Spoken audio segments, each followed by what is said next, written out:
Bonjour, aujourd'hui on va parler de clavier. Donc, dans un premier temps, on va commencer par faire apparaître un clavier visuel.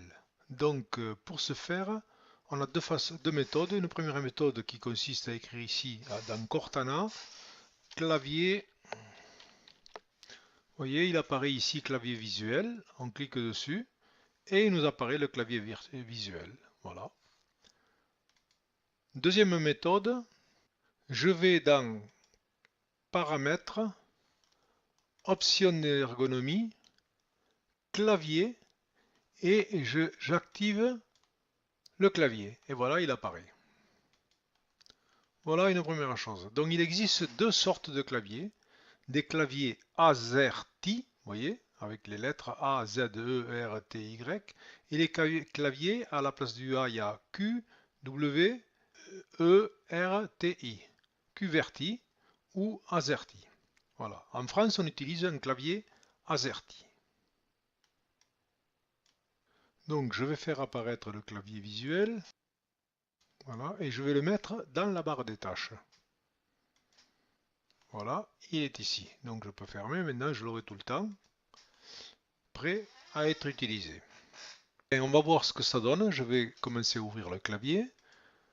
Ensuite, je vais ouvrir un document Word pour qu'on voit exactement ce qui se passe. Donc dans un premier temps, je n'appuie sur aucune touche et je vais appuyer sur les touches, mais des lettres uniquement. Donc je vais appuyer ici, donc je vais avoir tout ce qui est en bas et en minuscule qui va apparaître. Donc là, c'est la touche dans la ligne du haut, c'est tout ce qui est en bas. Vous voyez, ça c'est les guillemets. Donc les guillemets, ils sont dans ce sens quand c'est la fin d'un mot, dans l'autre sens quand c'est le début.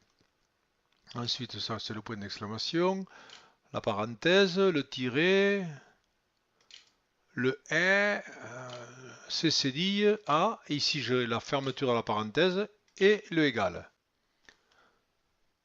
Ensuite, sur la deuxième ligne, je vais avoir toujours les minuscules. Et ici, alors vous voyez que là, il y a l'accent circonflexe. L'accent circonflexe, il faut cliquer dessus d'abord et ensuite on appuie sur mettons le i pour avoir l'accent circonflexe sur le i, ou alors on appuie sur l'accent circonflexe, c'est toujours avant d'écrire la lettre, d'accord? Et ensuite ici on a le dollar, donc toujours ce qui est en bas. Ensuite ici on a Q, S, ainsi de suite. Ici on aura le U avec l'accent et ici on aura l'étoile. Et ensuite ici on aura plus petit que, le W, toujours des minuscules. Là j'aurai la virgule, le point virgule, les deux points, le point d'exclamation. Voilà, dans un deuxième temps. Bien, il nous reste à voir le Alt GR. Quand on appuie sur Alt GR, on a accès à tous ces éléments qui sont là, d'accord, hein. Et donc, voilà, et uniquement à cela. Et donc, ce que ça donne ça.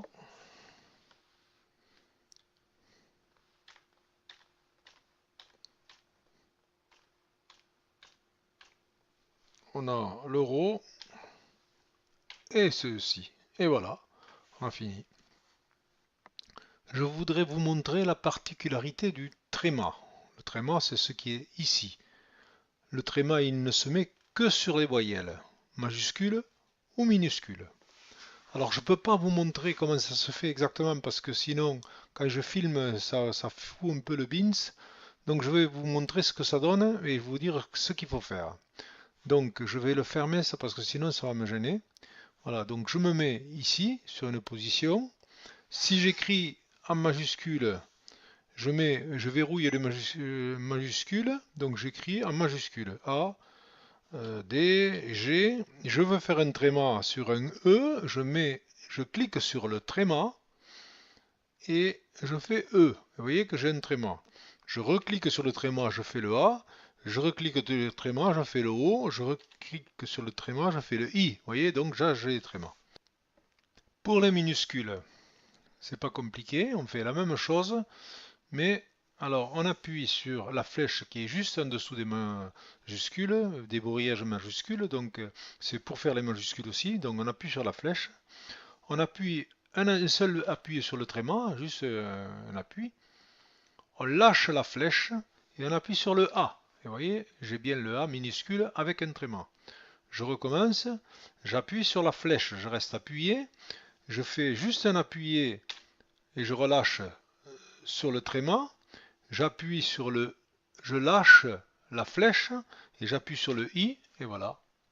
Donc une dernière fois, j'appuie sur la flèche, je fais juste un appuyé sur le tréma, je lâche la flèche et j'appuie sur le haut. Voilà. Voilà ce que je voulais vous dire. Bien, il nous reste à voir quelques éléments, mais pas grand-chose. Donc, par exemple, là-dessus, quand on appuie là-dessus, on a directement accès à la page d'accueil. Voilà, on rappuie, on ressort de la page d'accueil. Donc, c'est un raccourci qui a été fait exprès. Ensuite, il y a supprimer. Donc, c'est pas toujours au même endroit. Vous avez ceci pour effacer. Voilà. Ah, il y a une fiche qui s'appelle échappe. Échappe, ça c'est pour sortir d'un fichier, d'une application. Chaque fois qu'on est un peu embêté, on utilise échappe pour sortir. Ensuite, au-dessus, on a tout un tas de touches, F1, F2, F3 jusqu'à F12, qui sont spécifiques à chaque matériel, donc on en parlera un peu plus tard. Et une dernière chose, si vous voulez ajouter une langue, pour avoir un clavier QWERTY par exemple, ou un clavier espagnol par exemple, eh bien c'est pas compliqué, il suffit d'aller dans Paramètres, Heure et langue, Région et langue, et là on fait, vous voyez, ajouter une langue. Et là je vais choisir par exemple l'espagnol. Voilà, l'espagnol. Alors l'espagnol, il y en a plusieurs espagnols. Je vais prendre l'espagnol d'Espagne. Espagnol d'Espagne. Voilà. Et là, il fait un petit truc. Et voilà. Et j'ai une deuxième langue. Si je ferme ça, eh bien ici, j'ai marqué français. Si je veux l'espagnol, je clique sur espagnol. Voilà, j'ai espagnol marqué. Et si je clique sur le clavier, j'ai un clavier en espagnol, vous voyez la tilde qui est là, hein, d'accord, et voilà, et c'est un clavier en espagnol.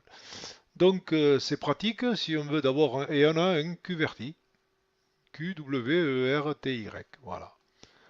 Voilà ce que je voulais vous dire aujourd'hui.